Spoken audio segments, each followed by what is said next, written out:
சரி. ஸ்ரீமதே ராமானுஜாய நமஹ.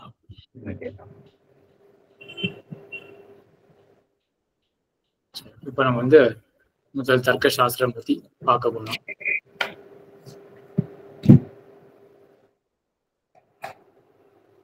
நம்ம தர்க்க சாஸ்திரம் பத்தி இந்த தர்க்க சாஸ்திரத்துக்கு ஒரு பெயர் சொன்னேன், பிரமாண சாஸ்திரம் அப்படின்னு பெயர் சொன்னேன். தர்க்க சாஸ்திரத்துல பெரும்பாலும் என்ன பண்ணுவோம் அப்படின்னா, பிரமாணமானது எப்படி வேலை செய்யறது அப்படின்ற ஆராய்ச்சி தான் நிறைய பண்ணுவோம்.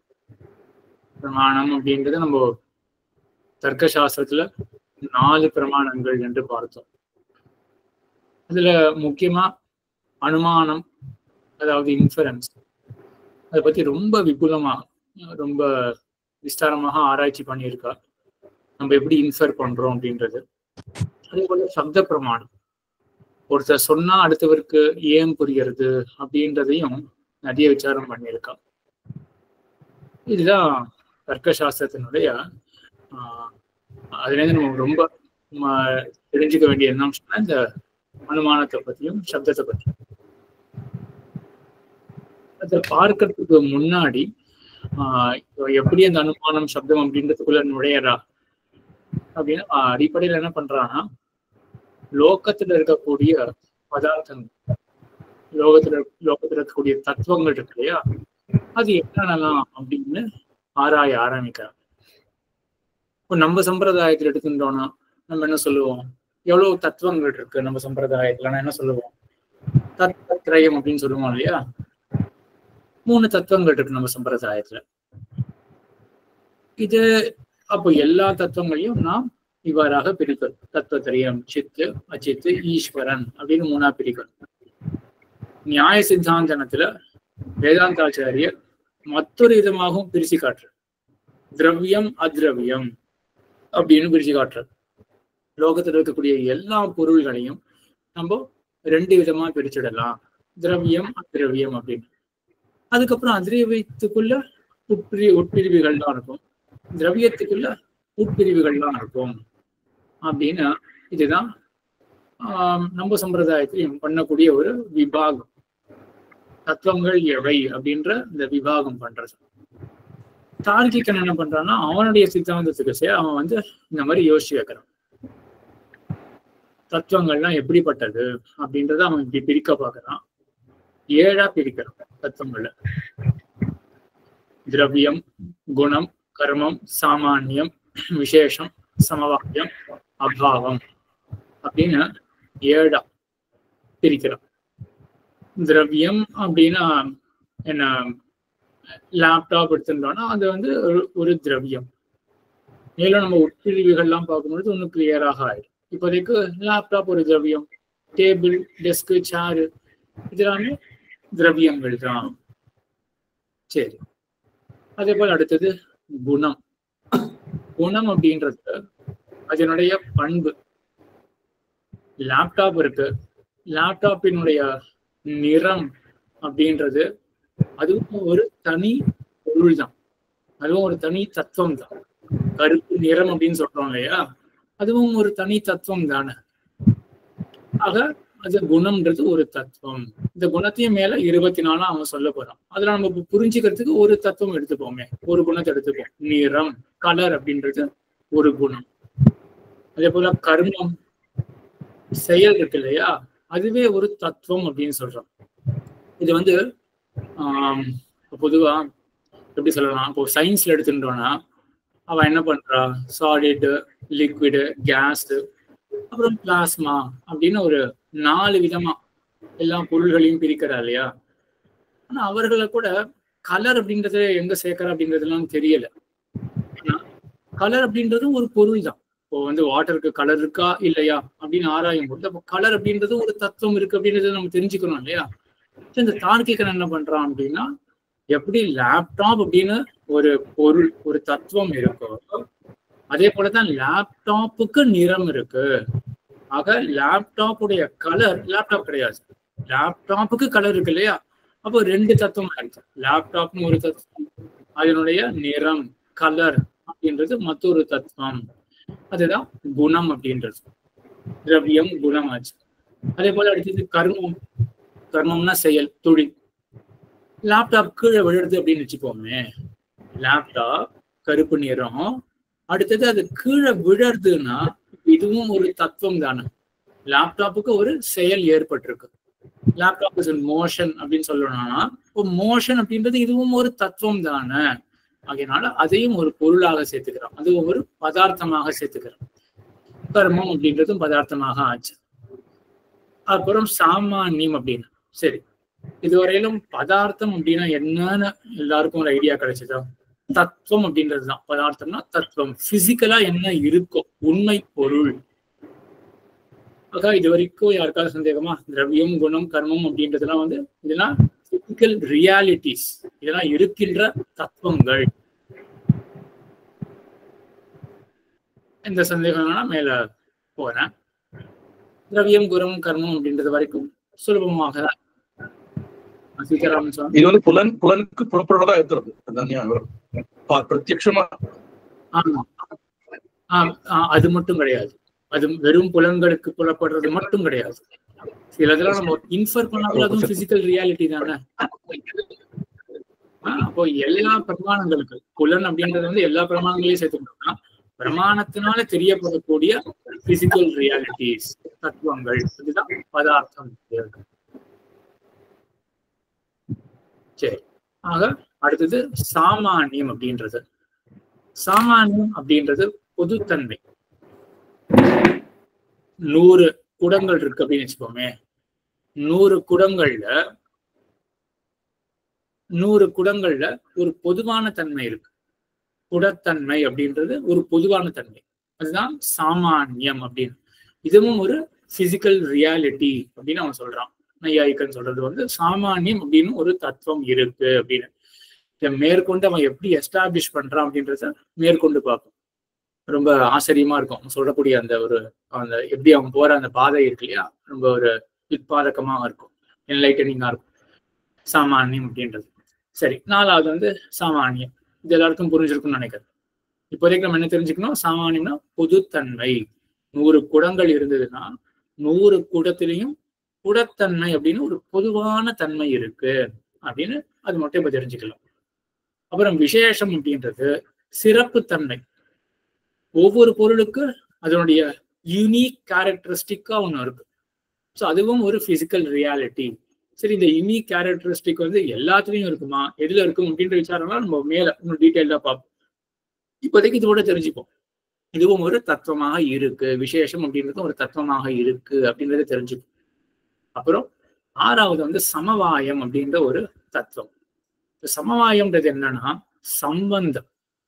லேப்டாப் பார்த்தோம், லேப்டாப்புடைய நிறம் கருப்பு நிறம் அப்படின்னு பார்த்தோம் இல்லையா.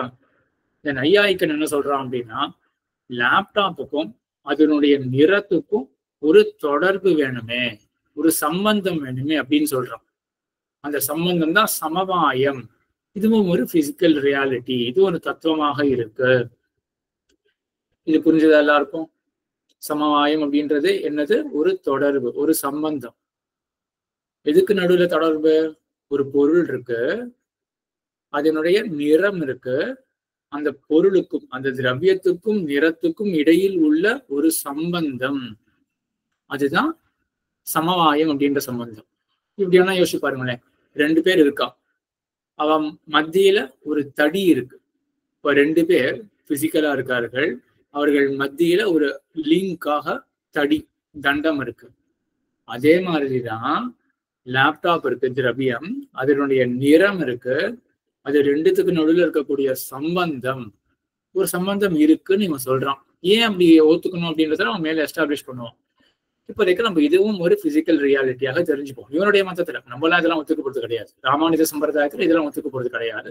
இவனுடைய மதம் என்ன அப்படின்றத நம்ம முதல்ல தெரிஞ்சுக்கணும். அதனால இவனுடைய மதத்துல இந்த மாதிரி சமவாயம் அப்படின்றது ஒரு பிசிக்கல் ரியாலிட்டி இருக்கு, சம்பந்தம் தான் அது. எதுக்கும் அதுக்கு சம்பந்தம்? திரவியத்துக்கும் குணத்துக்கும் இருக்கக்கூடிய சம்பந்தம்.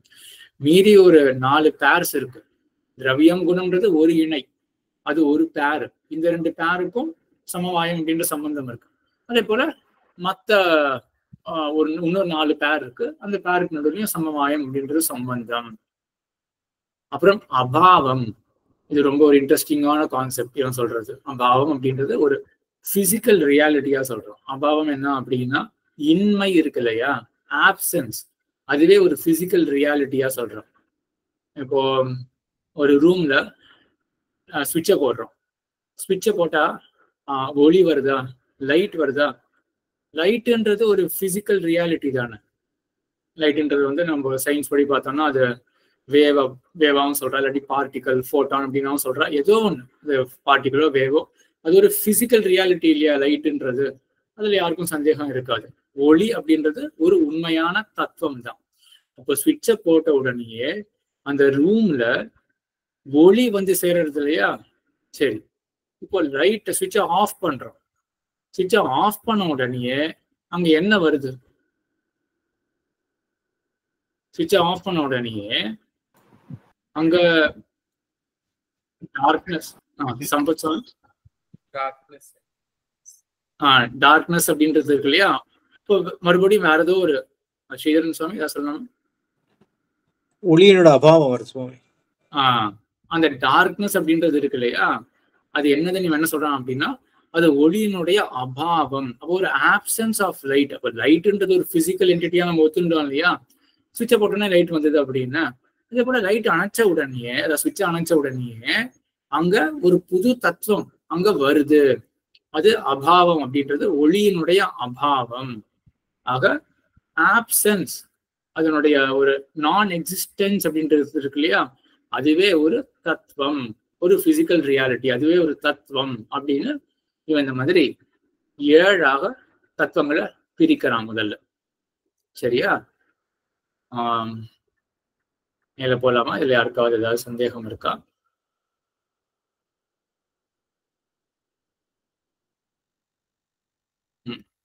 அடியன் ரங்கராஜன் சுவாமி. இந்த அபாவம்ன்றது வந்து மீதி 6 தத்துவத்தோட அபாவம் அந்த மாதிரி தான் எடுத்துக்கணுமா? ஆமா, மீதி 6 தத்துவத்தினுடைய அபாவமா தான் நம்ம எடுத்துக்கணும். லைட் அப்படின்னா அது ஒரு தேஜஸ் தத்துவம்.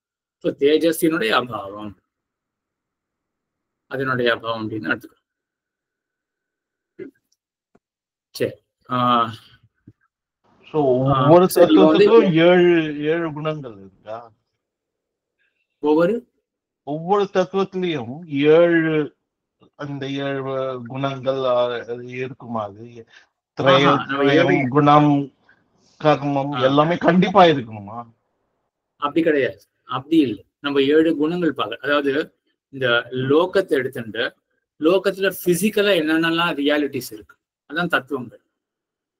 என்னென்னலாம் இருக்கு அப்படின்னு ஆராயும் பொழுது, ஒரு ரூம் எடுத்துக்கோமே, ஒரு ரூம்ல என்னென்னலாம் இருக்கு அப்படின்னு ஆராயும் பொழுது லேப்டாப் இருக்கு, மொபைல் டிவைஸ் இருக்கு அப்படின்றதுலாம், அப்புறம் டெஸ்க் சேர் இதெல்லாம் இருக்கு அப்படின்னு வச்சுக்கோமே. ஸோ இதெல்லாம் பிசிக்கல் ரியாலிட்டிஸ் இல்லையா. அதே போல அந்த லேப்டாப்புக்கு நிறம் அப்படின்றது ஒண்ணு இருக்கு இல்லையா, அதே போல டெஸ்க்கு ஒரு நிறம்ன்றது இருக்கு இல்லையா. அப்போ அதுவும் ஒரு பிசிக்கல் ரியாலிட்டி, அதுவும் ஒரு தத்துவம். அப்போ திரவியமாச்சு, குணமாச்சு. அதே போல மேல சமவாயம், சாமானியம் இதெல்லாம் சொன்னேன் இல்லையா, இது எல்லாமே வெவ்வேறு தத்துவங்கள். அப்போ லோகத்தில் இருக்கக்கூடிய எல்லா பதார்த்தங்களையும் ஆராய்ந்து பார்த்தோம்னா இந்த 7க்குள்ள ஏதாவது ஒன்னாக அது இருக்கும் அப்படின்றத இவன் சொல்ல வரான். இப்போ நீங்க கேட்டது அப்படி இல்லை. நீங்க என்ன கேட்டீங்கன்னா ஒவ்வொரு பொருளையும் 7 இருக்குமா அப்படின்னு. அப்படி ஒவ்வொரு பொருளும் என்ன மீன் பண்றீங்க? ஏதாவது ஒரு எக்ஸாம்பிள் கொடுங்க. என்ன பொருள் எடுத்துக்கலாம்? லேப்டாப் எடுத்துக்கலாம். சரி, லேப்டாப் எடுத்துட்டோம்னா மியூட் ஆயிருக்கீங்க. லேப்டாப்பில் 7 குணங்களும் சேரணுமா அப்படின்னு கேட்கணும். 7 குணங்கள் கிடையாது, 7 பதார்த்தங்கள். 7 பதார்த்தங்கள். இப்போ லேப்டாப்ன்றது ஒரு பதார்த்தம், சரியா? லேப்டாப்ன்றது ஒரு பதார்த்தம் இல்லையா, ஒரு தத்துவம் இல்லையா. அது என்னபடியான தத்துவம் அப்படின்னா திரவியம் அப்படின்ற தத்துவம். இந்த லேப்டாப்ல நிறம் இருக்கு, அது உண்மைதான், சரியா? ஆனா எல்லா குணங்களும் அதுல இருக்கு அப்படின்னு சொல்ல முடியாது. லேப்டாப்புக்கு வந்து இப்போ வாசனை அப்படின்றதும் ஒரு குணம், அது லேப்டாப்ல இருக்குமா அப்படின்னு யோசிச்சு பாருங்க. இருக்குன்னா மேல வரப்போறது, பிருத்திவிக்கு வாசனை இருக்கு அப்படின்னு.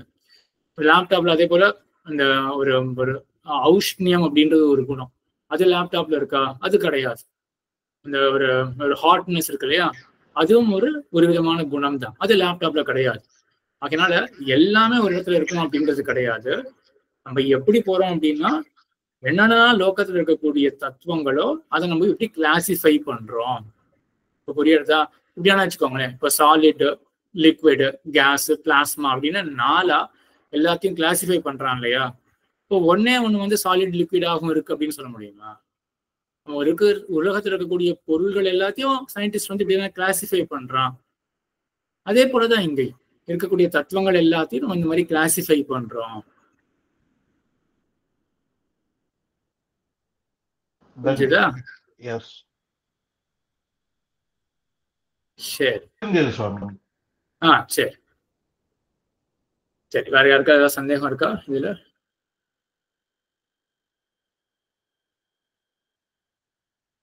சரி சரி, இப்போ வந்து இந்த நையாயிக்கன் என்ன பண்றான்னா, அவன் வந்து எப்படி இப்ப இந்த அபாவம் அப்படின்றது வந்து ஒரு பிசிக்கல் ரியாலிட்டியா எடுத்துக்கணும் அப்படின்னு அவன் ஸ்தாபிக்கிறான். எப்படி அவன் ஸ்தாபிக்கிறான்? அதே போல சாமானியம் அப்படின்றது மேல பார்க்க போறோம். அது ஒரு தனியான ஒரு பொதுத்தன்மை அப்படின்னு ஒரு தனியான ஒரு உடத்தன்மை அப்படின்னு தனியா ஒண்ணு இருக்கு அப்படின்னு மேல சொல்ல போறான். ஏன் இதெல்லாம் சொல்றான் அப்படின்னா, அவன் எப்படி சிந்தனை கிரமம் என்ன, அவனுக்கு எப்படி யோசிக்கிறான் அப்படின்னா, ஞானம் அப்படின்னாலே அது வந்து ஒரு விஷயத்தை பற்றினதாக இருக்கும். இது எல்லாருக்குமே அக்செப்டபிளா தான் இருக்கும்னு நினைக்கிறேன். ஞானம் அப்படின்னு சொன்னாலே கோவிந்ததாச சுவாமி தாசன் சுவாமி தேவர் இதுல பிரசன்ட் பண்றதுல கீழே கொஞ்சம் கட் ஆயிடுது சுவாமி, அது தெரிய மாட்டேங்குது. அது என்னுடைய லேப்டாப்ல ஸ்பெசிபிக்கா அப்படி இருக்கா இல்ல எல்லாருக்கும் அப்படி இருக்கான்னு தெரியல. அப்படிதான் வருது. கொஞ்சம் ஷ்ரிங்க் பண்ணா சரியா இருக்கும்னு தோணுது. அதுதான் நான் பக்கத்துல இன்னொரு லேப்டாப் வச்சு பாருங்க. இப்ப மேல போயிடுது. ரொம்ப சின்னதாயிடுது. கொஞ்சம் பெருசு பண்ணலாம். இது சரியா இருக்கு. இது சரியா இருக்கு. சரியா இருக்கு. அடியே தாசன். சரி, இப்போ ஞானம் அப்படின்னாலே, அறிவு அப்படின்னாலே அதுக்கு விஷயம் இருக்கும். அறிவுனால எதை பற்றினது அப்படின்னு கேள்வி கண்டிப்பா வரும். இதுல யாருக்கும் சந்தேகம் இருக்காதுன்னு நினைக்கிறேன். அறிவு அப்படின்னாலே அதுக்கு விஷயம் அப்படின்றது ஒண்ணு இருக்கும். சரி, இப்போ நமக்கு வந்து எப்படிப்பட்ட அறிவு ஏற்பட்டிருக்கு அப்படின்னு தெரிஞ்சுக்கிறதுக்கு நம்மளுடைய பேச்சு வழக்கு தான் அதுக்கு துணையாக இருக்கு, அதுக்கு ஹேத்துவாக இருக்கு. எப்படிப்பட்ட அறிவு நமக்கு ஏற்பட்டிருக்கு அப்படின்னு தெரிஞ்சுக்கிறதுக்கு உதாரணம் பார்ப்போமே. ஒரு அறை இருக்கு, ரூம் இருக்கு, அதுல குடம் இருக்கு. இந்த ரூம்ல குடம் இருக்கு அப்படின்னு நாம் சொல்றோம். எப்போ சொல்லுவோம்? நமக்கு அங்க குடம் இருக்கிறதுன்றது தெரிஞ்சாதான் இந்த ரூம்ல குடம் இருக்கு அப்படின்னு நம்ம சொல்லுவோம். எந்த விதமான சொல் வழக்காக எடுத்துக்கோங்களேன், என்ன எடுத்துட்டாலும் ஒருத்தர் சொல்றார் அப்படின்னா, இதான் சாஸ்திரத்துல சொல்லுவா, அர்த்தம் புத்வா சப்த ரச்சனா அப்படின்னு. விஷயத்தை பத்தி தெரிஞ்சுட்டு அதுக்கப்புறம் தான் சொல் வழக்கானது ஏற்படும். இது வரைக்கும் யாருக்கும் எந்த சந்தேகமும் இருக்காதுன்னு நினைக்கிறேன். ஆக ஒரு விஷயத்தை பத்தி தெரிஞ்சுக்கிறோம், அறிவு ஏற்படும், அதுக்கப்புறம் தான் நம்மளுடைய பேச்சு வழக்கு அப்படின்றது. நம்ம அப்பதான் பேசவே முடியும். ஒரு குழந்தைக்கு வந்து என்னன்னா, ஒருத்தருக்கு வந்து கண்ணு தெரியல அப்படின்னு வச்சுக்கோமே, அவரை வந்து அந்த ரூமுக்குள்ள விடுறோம். அவரால் சொல்ல முடியுமா இங்க குடம் இருக்கு அப்படின்னு? அவரால் சொல்ல முடியுமா? அவர் சொல்ல மாட்டார். ஏன் சொல்ல மாட்டார்? ஏன்னா அவருக்கு ஞானம் இல்லையே, அவருக்கு அந்த அறிவு பிறக்கலையே, குடம் இருக்கு அப்படின்ற அறிவு பிறக்கல. இப்போ குடம் இருக்குன்ற அறிவு பிறந்திருக்கிறபடினாலதான் குடம் இருக்கு அப்படின்ற சொல் வழக்கானது ஏற்படுறது அப்படின்னு தெரிஞ்சுட்டோம் இல்லையா? சரி, இப்போ வந்து கொஞ்சம் நம்ம ரிவர்ஸ்ல வருவோம். அப்போ ஒரு சொல் வழக்க வச்சு நம்ம என்ன தெரிஞ்சுக்கலாம்? அதுக்கு அண்டர்லைங்க ஒரு ஞானம் இருக்கும் அப்படின்னு தெரிஞ்சுக்கலாம். ஞானம்னாலே ஒரு விஷயத்தை பற்றி தான் இருக்கும் அப்படின்னு நம்ம தெரிஞ்சுன்றலாம் இல்லையா? அப்போ இந்த ப்ராசஸ் தான் வச்சுக்கிறான் நையாயிக்கன் வந்து. இப்போ இந்த தத்துவங்கள்லாம் பிசிக்கல் ரியாலிட்டிஸ் இதெல்லாம் இருக்கு அப்படின்னு எஸ்டாப்ளிஷ் பண்றான் இல்லையா? எப்படி எஸ்டாப்ளிஷ் பண்றான்னா, அந்த விவகாரத்தை வச்சுட்டு, விவகாரம்னா பேச்சு வழக்கு. இப்ப நம்ம பார்ப்போமே இந்த பிரசன்டேஷன்ல, அறையில் குடம் உள்ளது அப்படின்னு ஒருத்தர் சொல்றாருன்னா அதுக்கு அடிப்படையாக ஒரு ஞானம் இருக்கணும். என்ன ஞானம்? அறையில் குடம் உள்ளது அப்படின்னு கண்ணால பார்த்து தெரிஞ்சுட்டு இருக்க. சரி, இந்த ஞானத்துல விஷயம் என்ன? அறை, குடம், ரெண்டுத்துக்குள்ள சம்பந்தம், இந்த மூன்றும் விஷயங்கள். ஆகினாலதான் அறையில் குடம் உள்ளது அப்படின்னு சொல்றோம். ஆக பேச்சு வழக்கு, பேச்சு வழக்குக்கு காரணம் என்ன? ஞானம். ஞானம்னால ஏதோ ஒரு விஷயத்தை பற்றினது ஆகத்தான் இருக்கும். சரியா? இப்போ இது இந்த மாதிரி இருக்குன்றது ஸ்பஷ்டமா தான் தெரியுது. இது நம்ம எக்ஸிஸ்டன்ஸை வச்சு பார்த்துருக்கோம், உள்ளது அப்படின்றத வச்சு பார்த்துருக்கோம். அடுத்ததுக்கு போவோம்.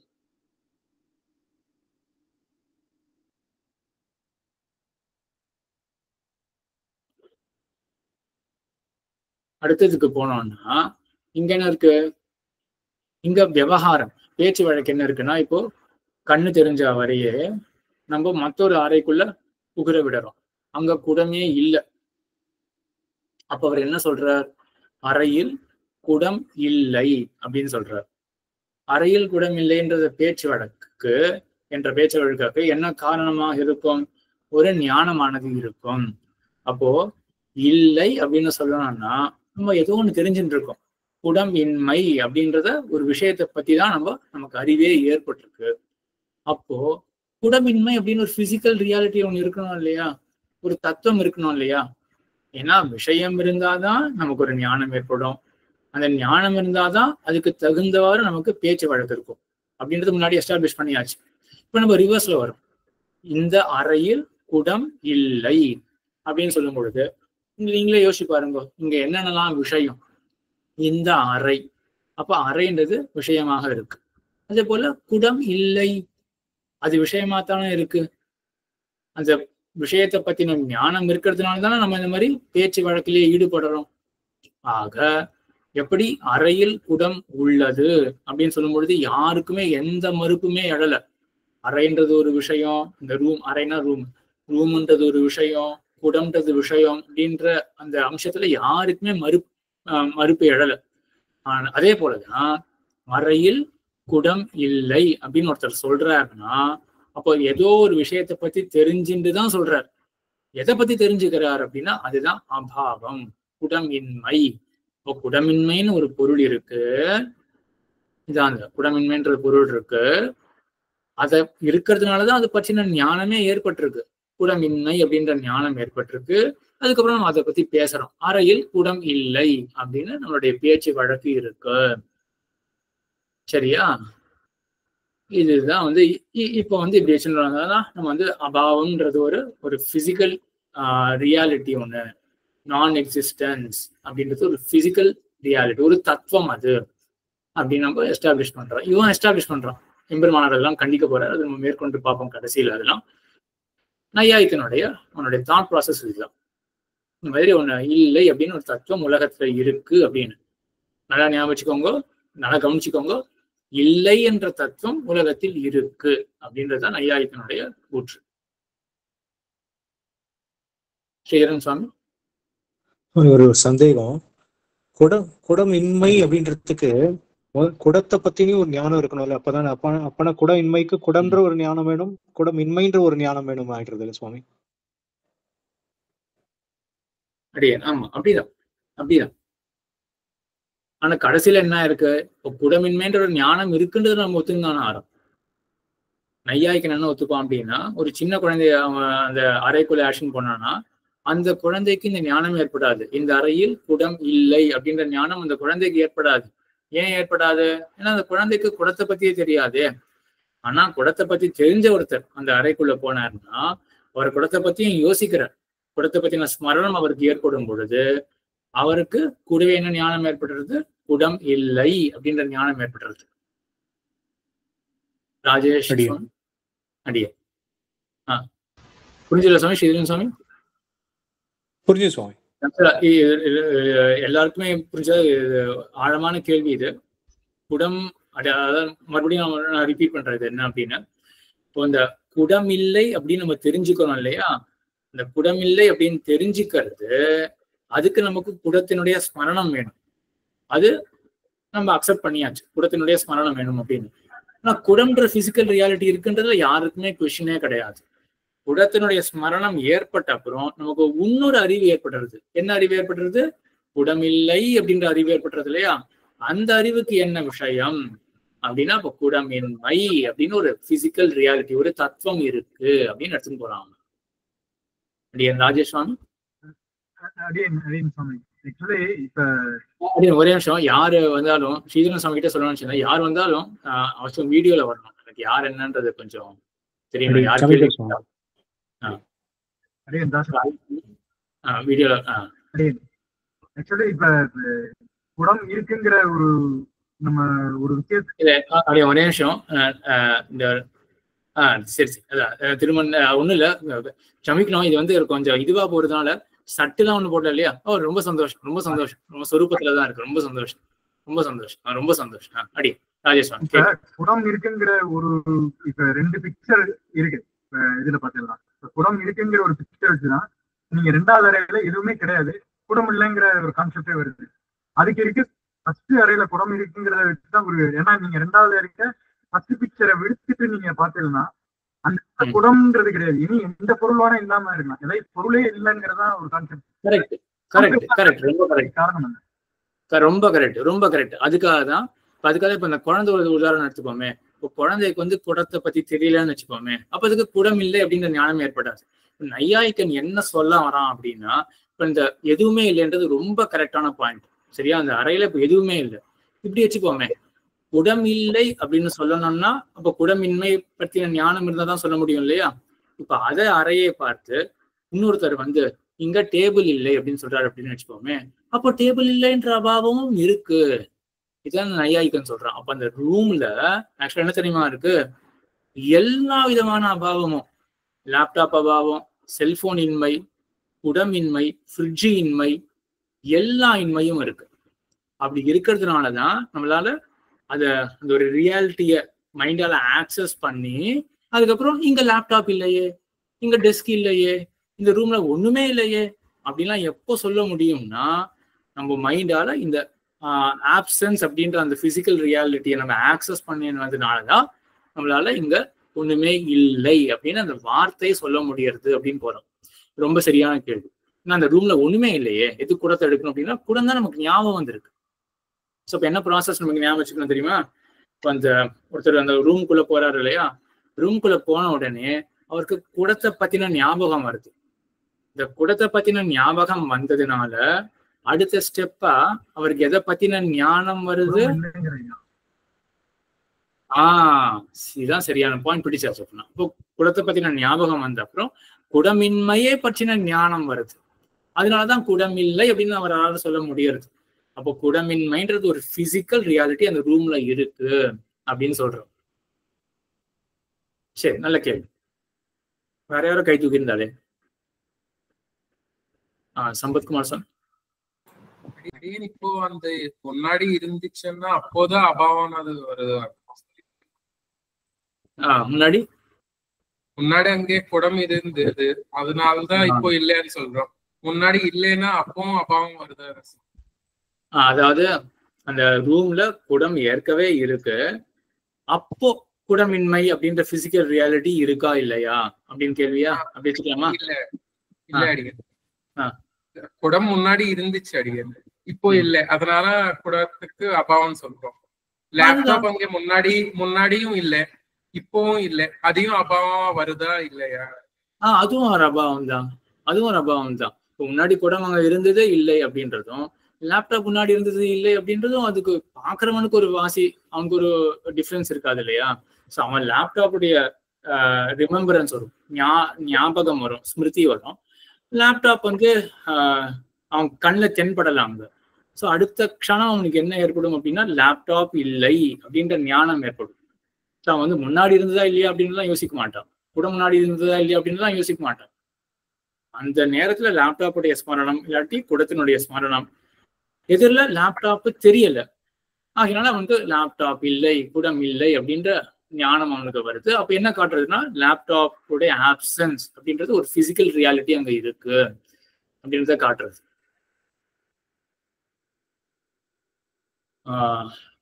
சரி, அடுத்தது போலாம் இல்லையா? சரி, இப்ப வந்து இந்த அபாவத்தை எப்படி அவன் எஸ்டாப்ளிஷ் பண்றானோ இந்த இந்த ஒரு தாட் ப்ராசஸ் அப்படியே மனசுல நல்லா வாங்கி வச்சுக்கோங்க. ஏன்னா இது மூலமா தான் அவன் மேற்கொண்டு சாமானியம் அப்படின்ற இன்னொரு பெக்குலியர் ஒரு என்ன சொல்றது, அது ஒரு தத்துவம், அது இவனுடைய மதத்தில் அதையும் எஸ்டாப்ளிஷ் பண்ண போறான். சரி, அதை பார்க்கறதுக்கு முன்னாடி அடியன் விஜயராகவன் சுவாமி சுவாமி ஒரே ஒரு யார் இருந்தாலும் வீடியோ தெரியும், இருந்தாலும் யார் இருந்தாலும் வீடியோவில் வரணும். இல்ல சுவாமி, ஒரே ஒரு சந்தேகம் தான். இதுல பிசிக்கலா இருக்கிற வஸ்துவை மட்டும்தான் எடுத்துக்கிறாளா, இல்ல அப்டிராக்டான வஸ்துக்கும் வஸ்து இல்லைன்னு சொன்னோம்னா அப்டிராக்டான வஸ்துக்கும் வஸ்து தானா? அது பிசிக்கல்னா இப்போ ஒரு லேப்டாப் அதெல்லாம் சொல்றோம். இப்போ ஃபார் எக்ஸாம்பிள் அப்டிராக்டா இருக்கிற வஸ்து சொன்னோம்னா அப்டிராக்டா இருக்கிறதுக்கும் ஃபார் எக்ஸாம்பிள் அது எப்படி சொல்லலாம், ஒரு அப்ஜெக்டிவா இருக்கு. ஒரு இப்போ ஃபார் எக்ஸாம்பிள் ஞானமே எடுத்துக்குவேன், ஞானம் இருக்கு அப்படின்னு சொல்றோம், ஞானம் இல்லைன்னு சொல்றோம்னு வச்சுக்கோங்க. ஞானம் இல்ல அப்டிராக்ட் ஆப்ஜெக்டையும் ஆப்ஜெக்டா தான் எடுத்துப்போமா இந்த இடத்துல? இங்க எதுவுமே அப்டிராக்டே கிடையாதுங்க. ஞானம் அப்படின்னு இருக்கு இல்லையா, அதுவுமே ஒரு பிசிக்கல் என்டிட்டி தான். ஆத்மா இருக்கு இல்லையா, ஆத்மால வந்து சேரக்கூடிய ஒரு குணம்.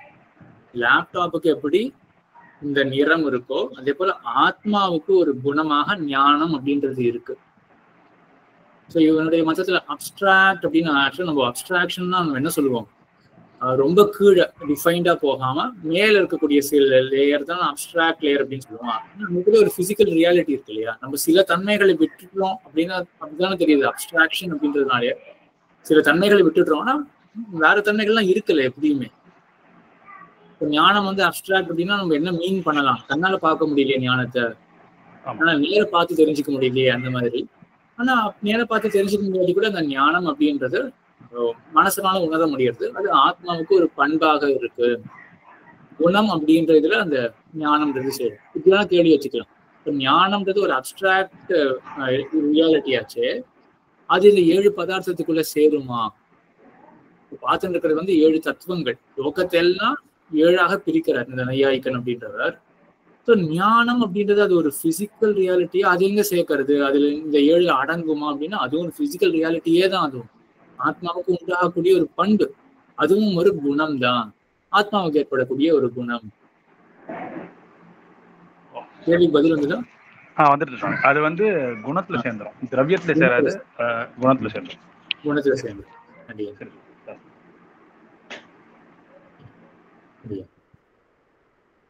சரி, இப்போ அடுத்தது நம்ம ரகுராமன் சுவாமி. அபாவம்ங்கிறது திரவியம், குணம், கர்மம், சாமானியம், விசேஷம், சமவாயம் இருக்கிறதுல எதுல எல்லாம் அபாவம்ன்றது எல்லாத்துடைய அபாவமாக சொல்லலாம். இந்த ரூம்ல லேப்டாப் இல்லை, திரவியத்தினுடைய அபாவம்.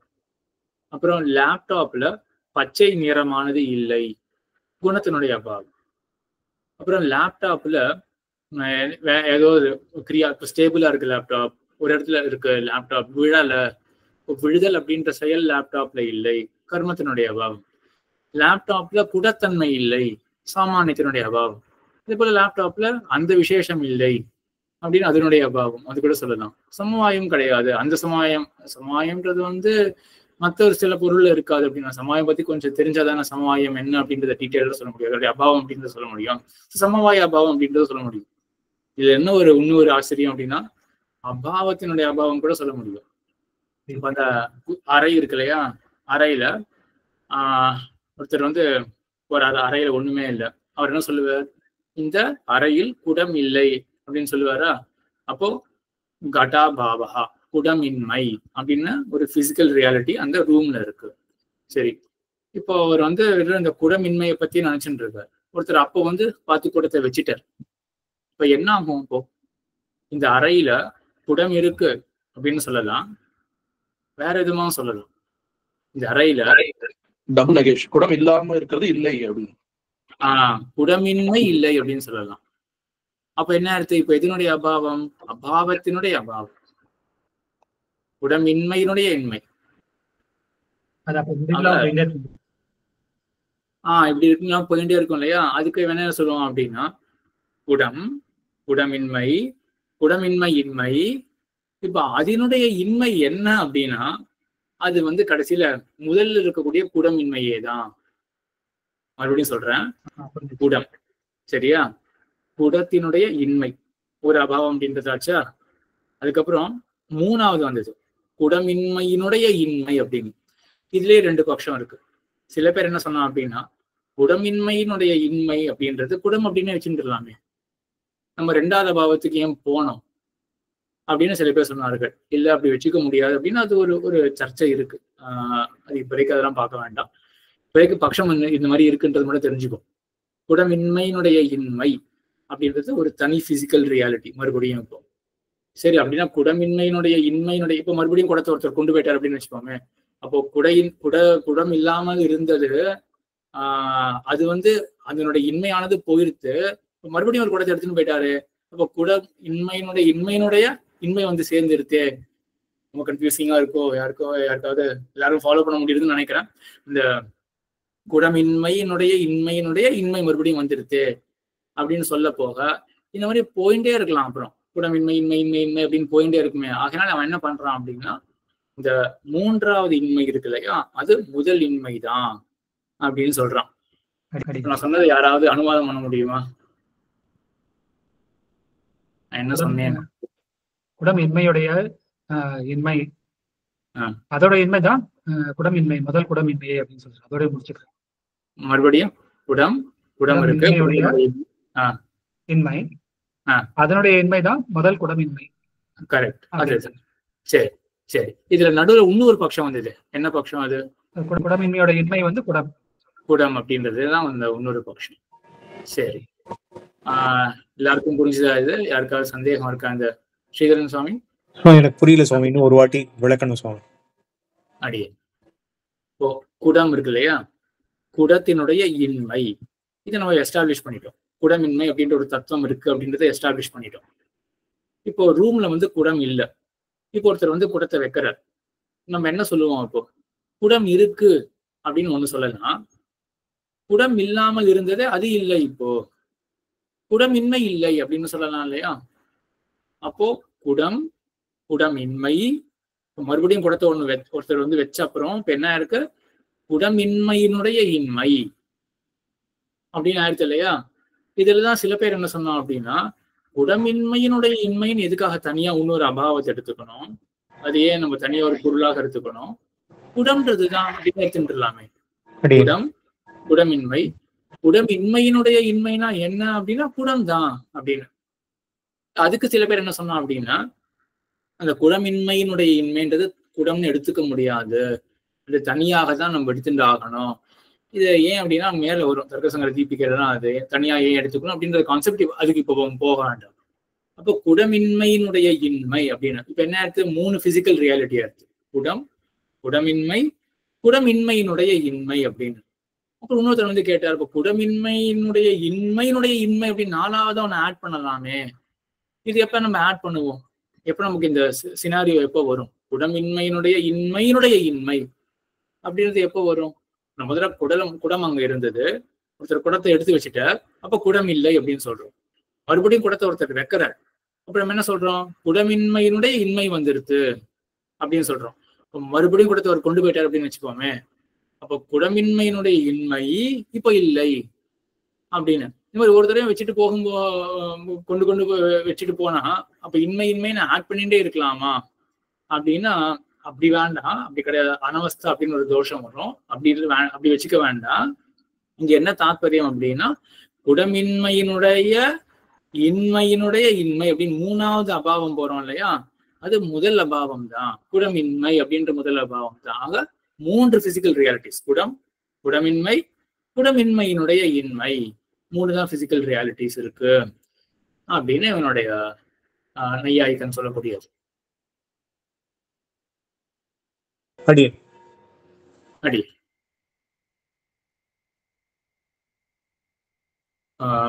சரி. இங்க அடுத்தது இப்போ திரவியம் அப்படின்றது முதல் பொருளாக பார்த்தோம் இல்லையா, முதல் பதார்த்தமாக பார்த்தோம் இல்லையா, அதனுடைய உட்பிரிவுகள் பிருத்திவி, அப்பு, தேஜஸ், வாயு, ஆகாசம். இது எல்லாருக்குமே தெரிஞ்சதுதான். இந்த 5 பதார்த்தங்கள், 5 பூதங்கள் சொல்றோம் இல்லையா, இந்த 5 பொருள்கள் இது வந்து திரவியம். சரி, இதுக்கப்புறம் 4 தான் இப்ப பார்க்கணும்.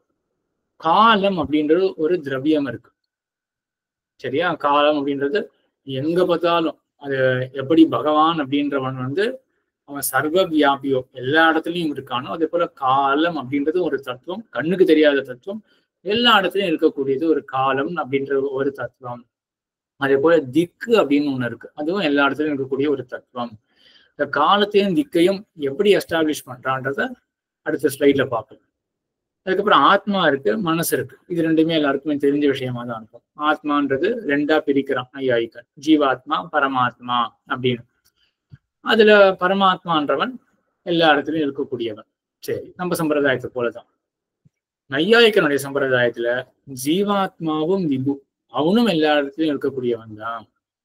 ஆனா அப்ப நையாயிக ஜீவாத்மாவுக்கும் பரமாத்மாவுக்கும் என்ன பேதம் அப்படின்னா, ஜீவாத்மாவுக்கு வந்து எப்பவுமே ஞானம்லாம் இருக்காது, பரமாத்மா அப்படின்றவன் சர்வஜனாக இருப்பான் அப்படின்றத ரெண்டு பேருக்கும் பேதம்.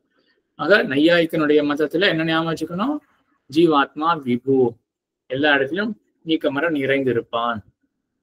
அப்புறம் மனசுன்ற தத்துவம், அதுதான் சிந்தனம் செய்யறதுக்கு இருக்கக்கூடிய கருவி, அதுவும் ஒரு திரவியம் அப்படின்னு சொல்றான். மனசு ஒவ்வொரு ஆத்மாவுக்கும் மனசு இருக்கு, அது அணுவாக இருக்கு. இந்த திரவியத்தை பத்தின மேற்கொண்ட விவரங்கள்லாம் நம்ம மேல பார்ப்போம். ஜஸ்ட் ஒரு ஒரு ரொம்ப ஒரு ஓவர்வியூ தான் அது. இல்ல யாருக்கா சந்தேகம் இருக்கா? 9 திரவியங்கள். திக்குனா திசையா? திக்குனா திசை, ஆமா. ஆக இப்ப என்ன பார்த்திருக்கோம் நம்ம, உலகத்துல வந்து இருக்கக்கூடிய பொருள்கள் என்ன? கோவிந்ததாசர் சுவாமி, இந்த ஆகாசம்னு சொல்றது நம்ம ஸ்பேஸ்னு சொல்றோமே, அப்படி புரிஞ்சுக்கணுமா இல்ல ஆகாசம்? ஸ்பேஸ் ஏதம். ஆக விஜயராகவன் சுவாமி, ஒரு ஒரு சயின்ஸோட கம்பேர் பண்ணி ஒரு क्वेश्चन மாதிரி இருந்தா கூட இருக்கலாம். திக்குன்றது வேண்டாம். இல்ல வேண்டாம், சயின்ஸோட கம்பேர் பண்ணியே வேண்டாம். ஏன்னா அது கொஞ்சம் இருக்கும் சயின்ஸோட கம்பேர் பண்ணா. சரி சாமி, இல்ல சரி சாமி, இல்ல திக்குன்றது வந்து ஸ்பெசிபிக் டு சூரியன் உதிக்கிறத வச்சு தான் நம்ம திக்கு சொல்றோம். அஷ்ட திக்கா இருக்கணும், இல்ல சுத்த திக்கா இருக்கணும், இதுவா இருக்கணும். சூரியனோட கம்பேர் பண்ணி தான் இருக்கு. அதை எப்படி நம்ம திரவியத்துல சூரியனோட மட்டும் கம்பேர் பண்ணது இல்லை, இவன் மேல சொல்ல பாரு. சூரியனோட மட்டுமே நம்ம ஏன் கம்பேர் பண்ணி பார்க்கணும்? நம்ம வந்து சூரியனை கம்பேர் பண்ணி பாக்குறது காட்டணும். நம்ம வந்து ஏன் இமயத்தை கூட கம்பேர் பண்ணி நம்ம பார்க்கலாம் இல்லையா திக்கு அப்படின்றத? இமயமலை இருக்கு இல்லையா, இமயமலையை கம்பேர் பண்ணி கூட திக்குன்னு ஒண்ணு பார்க்க முடியுமே அப்படின்னு நம்ம மேல சொல்ல போறோம்.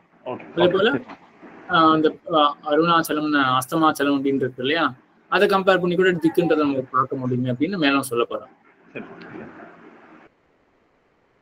ஆக என்னாச்சுன்னா, இப்ப நம்ம என்ன கட்டத்துல இருக்கோம், இந்த லோகத்துல, இந்த பிரபஞ்சத்திலேயே, இந்த யூனிவர்ஸ்லயே என்னென்னலாம் பிசிக்கல் ரியாலிட்டி, என்னென்னலாம் தத்துவங்கள் இருக்கு அப்படின்றத இவன் 7ஆக பிரிக்கிறான். முதல்ல திரவியம் குணம் அப்படின்னு தொடங்கி 7ஆக பிரிக்கிறான்.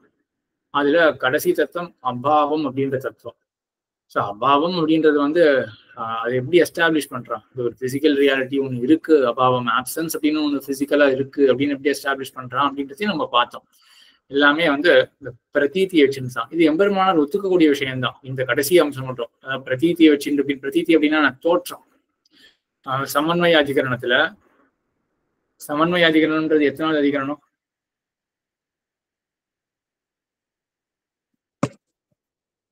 விஜயராகவன் சுவாமி, 4வது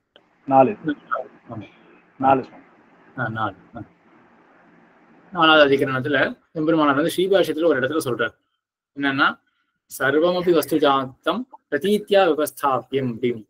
என்னென்னலாம் உலகத்துல வஸ்துக்கள் ரியாலிட்டி என்னென்னலாம் இருக்கு அப்படின்றது வந்து நம்ம பிரதீத்தியை வச்சுட்டுதான், நம்மளுடைய தோற்றத்தை வச்சுட்டுதான் நம்ம அதை வந்து டிசைட் பண்ண முடியும் அப்படின்னு எம்பெருமானாரும் ஒத்துக்கிறார்.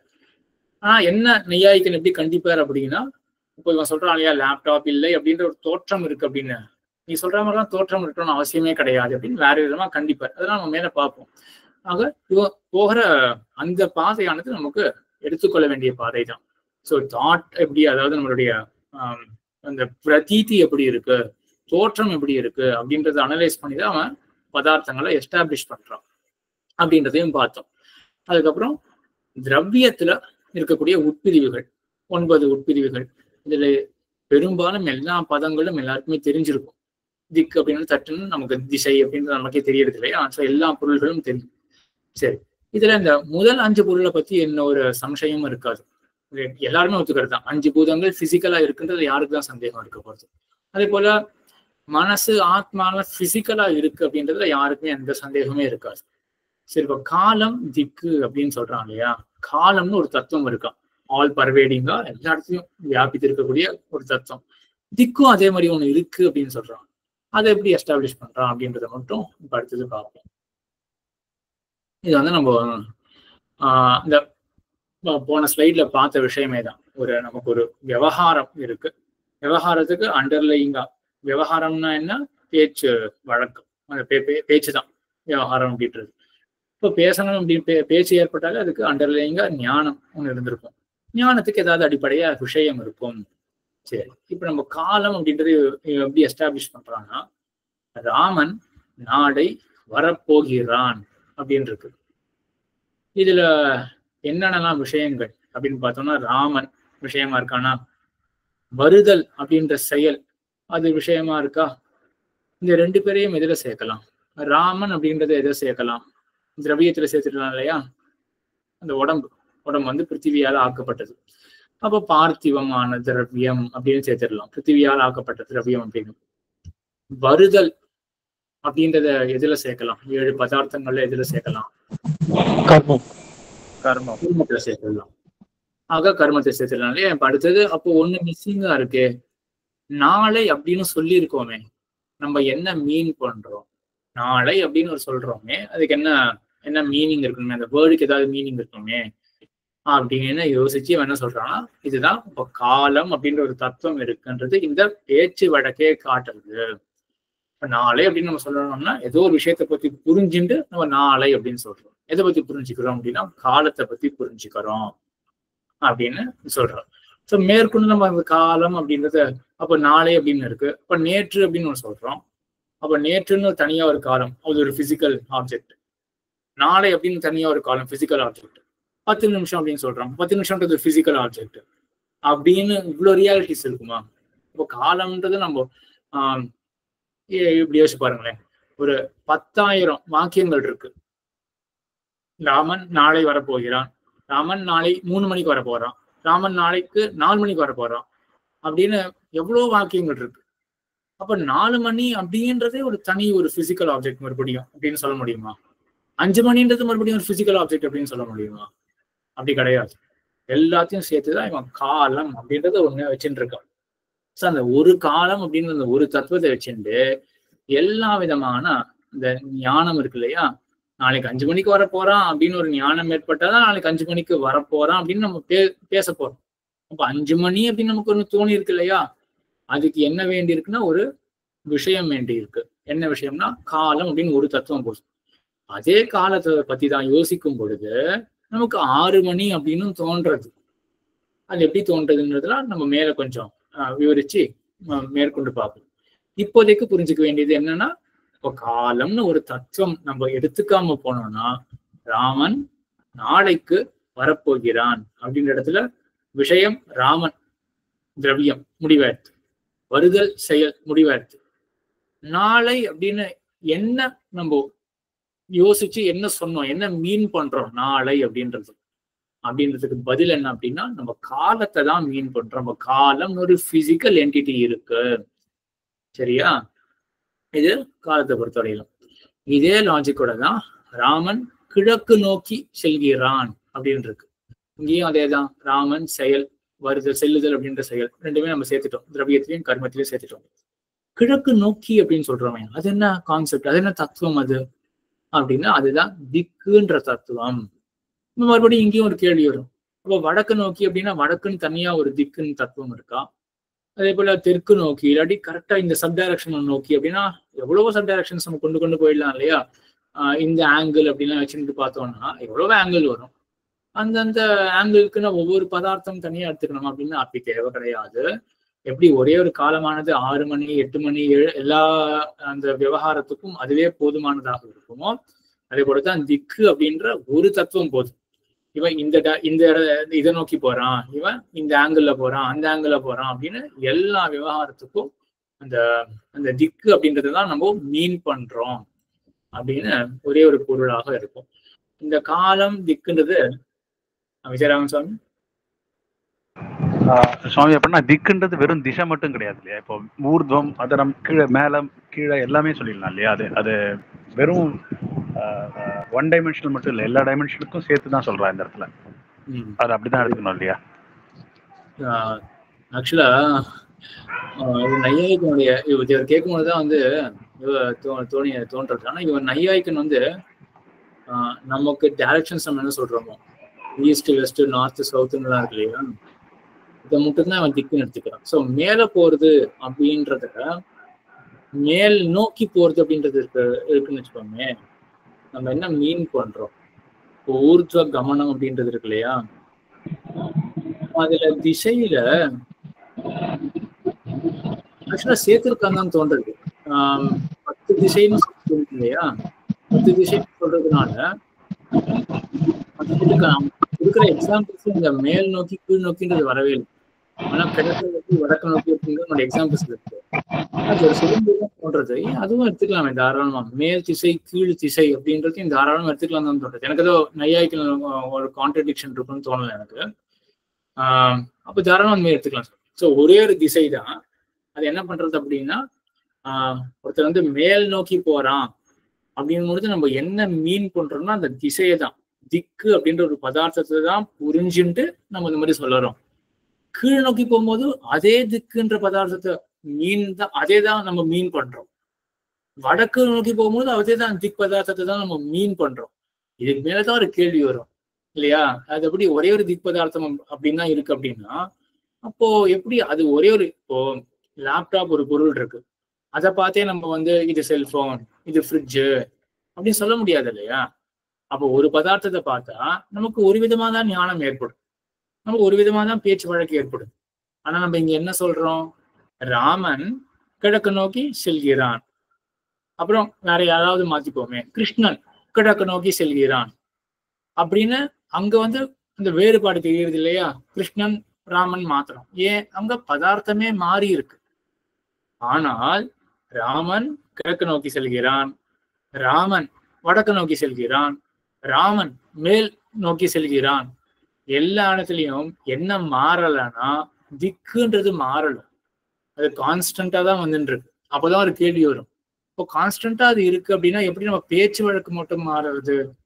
பேச்சு வழக்கு மாறிக்கிறனால நம்ம அண்டர்லையிங் ஞானம் மாறுதானா வச்சுக்கணும். அதான் நம்மளுடைய ரிவர்ஸ் லாஜிக்ல பார்த்தோமே அப்படின்னு கேள்வி கொஞ்சம் யோசிச்சு பாருங்க. இந்த கேள்வி அடுத்த கேள்வியாக வரணும், எல்லாரும் யோசிச்சு பாருங்க, அடுத்த கேள்வி வரணும். இதே போலதான் காலத்துக்கும், காலம்ன்றது ஒரே தத்துவம் தானே பார்த்தோம். ராமன் நாளைக்கு 3 மணிக்கு வருவான், ராமன் நாளைக்கு 4 மணிக்கு வருவான். இப்போ எதுவுமே மாறல அப்படின்னு சொல்றோம். ராமன் மாறல, வருதல் அப்படின்ற செயல் நம்ம ஏற்கனவே சொல்லிட்டோம், கருமத்துல அடக்கிட்டோம். 3 மணி 4 மணின்னு பேச்சு மாறினா கூட நம்ம காலம் அப்படின்ற தத்துவத்தை மாத்தல, ஒரே ஒரு கால தத்துவம் தான் அப்படின்னு சொல்லிட்டோம். அப்ப இங்கேயும் அந்த கேள்வி வரும், அதுக்கு நம்ம பதில் மேற்கொண்டு பார்ப்போம். திருவேங்கடம் சாமி, அடியன் திருவேங்கடம் சாமி. அடியன் திக்குன்றது வந்து 8 திக்கு இருக்கு. இப்போ இந்த 8 திக்கும் எய்தர் நீங்க மேல போனாலும் சரி கீழே போனாலும் சரி, பட் டைரக்ஷன் திக்குன்றது வந்து கிடையாது. இல்ல நீங்க யாருமே தயவுசெய்து உங்களோட ஒப்பீனியன்லாம் யாருமே சொல்லாதீங்க சரியா. கேள்வி இருந்தா மட்டும் கேளுங்க தயவுசெய்து, யாருமே ஒப்பீனியன்லாம் சொல்லாதீங்க. மேல் அப்படின்றது ஒரு திசை வேணா, ஏன்னா அதுக்கப்புறம் எக்ஸ்டெண்ட் ஆகிட்டே போயிட்டு இருக்கும் கான்வர்சேஷன். மேல்ன்றது ஒரு திசை தான், கீழ் ஒரு திசை. மேல் நோக்கி போறது அப்படின்றது வந்து நம்ம இந்த டைரக்ஷனை சரியா சொல்லலையே, அது எந்த 8ல வரலையே அப்படின்றதுதான் கேள்வியாக இருந்தது. அதனால 10 திசை அப்படின்னும் நம்மளுடைய பேச்சு வழக்கத்துல 10 திசை அப்படின்னும் இருக்கிறதுனால நையாயிக்கனுடைய கிரந்தத்துல நான் படிச்ச வரையிலும் இந்த ஊர்த்வதிக் அப்படின்னு அவங்க வந்து சொன்ன மாதிரி ஞாபகம் இல்லை. ஆனா இப்போ விஜயராகவன் சாமி கேள்வி கேட்டதுனால எனக்கு ஒரு கான்ட்ரடிக்ஷனாகவும் இங்க எதுவும் தெரியல. ஊர்த்வதிக்கு அதோதிக்கு அப்படின்றதும் ஒரு பெரிய கான்ட்ரடிக்ஷனாக தெரியல அப்படின்னா பதில் நான் மேற்கொண்டு நான் ரெஃபர் பண்ணிட்டு சொல்றேன் என்ன நையாயிக்கன் என்ன சொல்லியிருக்கான் அப்படின்னு. சரி, ஆக இதோட இந்த கடைசி அந்த காலம் திக் அப்படின்றது இருக்கு இல்லையா, இது வந்து கொஞ்சம் அது டைஜஸ்ட் பண்றதுக்கு கஷ்டமா இருக்கலாம். நம்ம தனி ஒரு பதார்த்தம் அப்படின்றத மனசுல புரிஞ்சுக்கிறதுக்கு கொஞ்சம் யோசிச்சு பாருங்க. இது வந்து சாஸ்திரம் வந்து ஒரு தடவை கேட்டாலும் சீதாராமன் சுவாமி இப்போ பேச்சு வழக்குல எல்லாமே பொருள் தானா? இப்ப அதுதான் ஸ்தாபிக்க விவகாரத்துல பேச்சு வழக்குல இருக்கிற எல்லாமே பொருள், அதுவும் ஒரு திரவியம் தான், அதோட கூட்டு தான் பேச்சு வழக்கு அப்படின்னு சொல்றாரு. அப்படி இல்லை. பேச்சு வழக்குனால நம்ம பேச்சு வழக்கு ஏற்படுறதுனால நம்ம என்ன தெரிஞ்சுக்கிறோம் அப்படின்னா, பேச்சு வழக்குக்கு அண்டர்லைங்கா ஞானம் இருக்கணும் இல்லையா? ஞானம் இருந்தா தான் நம்ம அதை பத்தி பேசவே முடியும், ஒரு பேச்சை நமக்கு எழும். பட் ஞானம் அப்படின்னாலே ஏதோ ஒரு விஷயத்தை பத்தின ஞானமா தானே இருக்கணும். ஆகையினால இவன் என்ன சொல்றான்னா, நம்மளுடைய விவகாரத்தை வச்சுட்டு பேச்சு வழக்கத்தை வச்சுட்டு இந்த மாதிரி ஒரு பொருள் இருக்குன்னு நம்மளால எஸ்டாப்ளிஷ் பண்ண முடியும். இல்லாட்டி இப்போ திக்குன்னு ஒரு பொருள் இருக்கு அப்படி நம்ம கண்ணாலைய பார்த்தா தெரிஞ்சுக்க முடியும். ஸோ நம்ம எப்படி இப்ப நம்மளாம் வந்து நம்ம திக்குன்னு யாருமே சயின்ஸ்லயே கூட திக்குன்னு யாரும் சரி சயின்ஸ் இருக்க வேண்டாம், நம்ம எம்பெருமானாருடைய மதத்துல நம்ம திக்கு அப்படின்னு ஒரு பொருள் நம்ம ஏத்துக்கல. ஆனா இவன் ஏத்துக்கிறான், ஒரு பிசிக்கல் தத்துவம் திக்கு அப்படின்னா ஆல் பர்வேடிங்கா ஒரு பிசிக்கல் தத்துவம் இருக்கு அப்படின்னு ஒத்துக்கிறான். ஏன் ஒத்துக்கிறான்? அவன் என்ன பதில் சொல்றான் அப்படின்னா, கிழக்க நோக்கி ராமன் செல்கிறான் அப்படின்னு நம்ம பேச்சு இருக்கு இல்லையா, இதை யாருமே டினையே பண்ண முடியாது. இப்ப இந்த பேச்சு இப்படி இருக்கிறதுனால அப்ப இது அண்டர்லைங்க கண்டிப்பா ஒரு ஞானம் இருக்கணும்.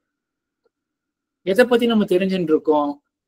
ராமன் செல்கிறான், அதெல்லாம் தெரிஞ்சு போயிடுது. ராமன் அப்படின்ற ஒரு திரவியம், அது பிருத்திவியால் ஆக்கப்பட்ட உடம்பு. அது அதே போல பிருத்திவியால் ஆக்கப்பட்ட நான் வந்து ஏதோ ஒரு சாதாரண ராமன் சொல்றேன், பெருமாள் எங்க எடுத்துன்னு வர வேண்டாம். இப்போ ராமன் அப்படின்னு ஏதோ ஒரு பர்சன் இருக்கான். அதே போல செல்கிறான் அப்படின்னு இருக்கு, அது செயல் கர்மம் அப்படின்றது தெரிஞ்சு போயிடுது. சரி, இப்ப இந்த கிழக்க நோக்கி அப்படின்றது நம்ம சொல்றோமே, அப்ப என்ன தெரிஞ்சுட்டு நம்ம சொல்றோம் கிழக்க நோக்கி அப்படின்னு? அதிகம் சொல்றான். அப்போ திக்குன்னு ஒரு பொருள் இருக்கு. ஸோ அதை அடிப்படையாக வச்சுட்டுதான் நம்ம இந்த பேச்சு வழக்கே நமக்கு ஏற்பட்டிருக்கு. நம்ம இந்த திக்கை வந்து ஒரு விதமாக தெரிஞ்சுட்டு இருக்கோம், அதனாலதான் கிழக்க நோக்கி அப்படின்னு சொல்றோம். அதே திக்கை நம்ம வேற விதமாக தெரிஞ்சுட்டோம் என்றால் அப்போ மேற்க நோக்கி அப்படின்னு மாத்தின்றுவோம்.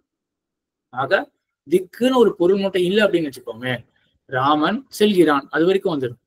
கிழக்க நோக்கி அப்படின்னு பேச்சு வரத்துக்கு வாய்ப்பே இருக்காது. அப்ப இந்த பேச்சு வந்திருக்கிறதுனாலயே நம்ம என்ன தெரிஞ்சுக்கணும்? திக்குன்னு தனியா ஒரு பொருள் இருக்கு அப்படின்னு தெரிஞ்சுக்கணும் அப்படின்னு புரியுது எனக்கு. இந்த முதல்ல நம்ம பார்த்தோம் ஓகேங்களா, ஸ்ரீபாஷ சாரத்துல சித்த பதார்த்தம் காரி பதார்த்தம் அதோட ரிலேட் பண்ணணுமா இதை இல்ல பண்ணக்கூடாது? வருதல் சம்பந்தம் அதுக்கு எந்த சம்பந்தமும் கிடையாது, எந்த சம்பந்தமும் கிடையாது.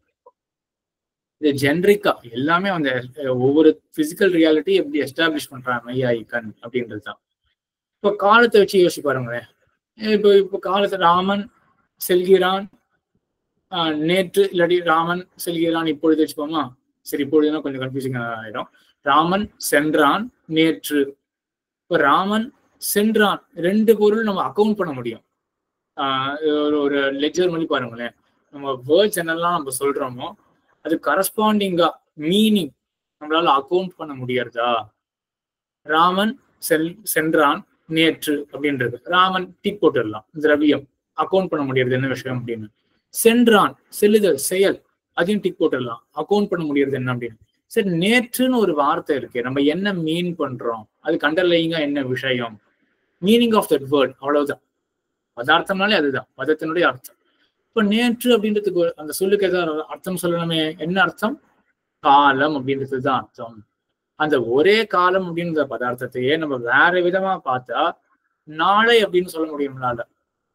நாளை 4 மணின்னு சொல்ல முடியும், நாளை 10 மணி அப்படின்னு சொல்ல முடியும். அப்படி சொல்ல முடியுன்றதுனால ஒரே ஒரு காலம் அப்படின்ற ஒரு பதார்த்தத்தை நம்ம கண்டிப்பா ஒத்துண்டு ஆகணும் அப்படின்னு அங்க இது பண்றோம். சரி, சரி, இதுக்கே 9 மணி ஆயிடுத்து. நமக்கு சட்டுன்னு அந்த இது பார்க்கலாமா? அந்த 7 பிரச்சனைகள் ஒரு 5 நிமிஷத்துல பார்க்கலாம். அந்த 7 பிரச்சனைகள் வாட்ஸ்அப் குரூப்ல போஸ்ட் பண்ணியிருந்தேன் இல்லையா?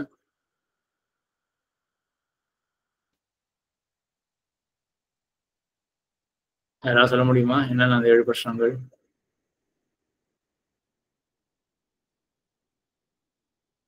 முதல் சுதர்ஷன் சுவாமி ஒவ்வொரு அடியே முதல் பிரச்சனை மட்டும் ஒவ்வொருத்தருக்கு ஒரு வாய்ப்பு. அடியன் மியூட்ல இருக்கிறது அடியன். அடியன் க்ஷமிக்கணும். வேதத்துல வந்து ஒண்ணு செய் அப்படின்னா அதுக்கு என்ன அர்த்தம்? அதுதான் முதல் பிரச்சனை நினைக்கிறேன். சரி, அதுக்கு என்ன பதில்? வேதத்துல ஒண்ணு செய் அப்படின்னா அது செஞ்சா நன்மை வரும் அப்படிங்கிறது. சரி சரி, எல்லாருக்கும் வாய்ப்பு கொடுக்கறதுக்காக. சரி, அடுத்த கேள்வி, அதுக்கு பதில் நாராயணன் சுவாமி. நாராயண சுவாமி யார் கை தூக்கினது? நாராயண சுவாமி.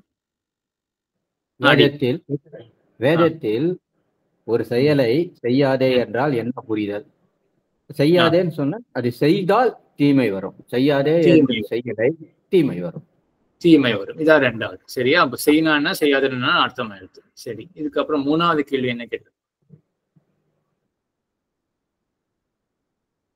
மூணாவதுக்கு அடியேன் இல்ல வேற யாராவது பதில் சொல்றாங்க. எல்லாருக்கும் வாய்ப்பு கொடுப்பேன். நான் யாருமே கை தூக்கலையே. அடியேன் சிம்பிளா இருக்கிறது. ஏன் யாருமே கை தூக்கல? தேவரே சொல்லும். நாராயண சுவாமி தேவரே சொல்லும். மூணாவது கேள்வி. சோடசி கிரகத்தை கொண்டு யாகம் செய் என்றால் என்ன புரிதல்?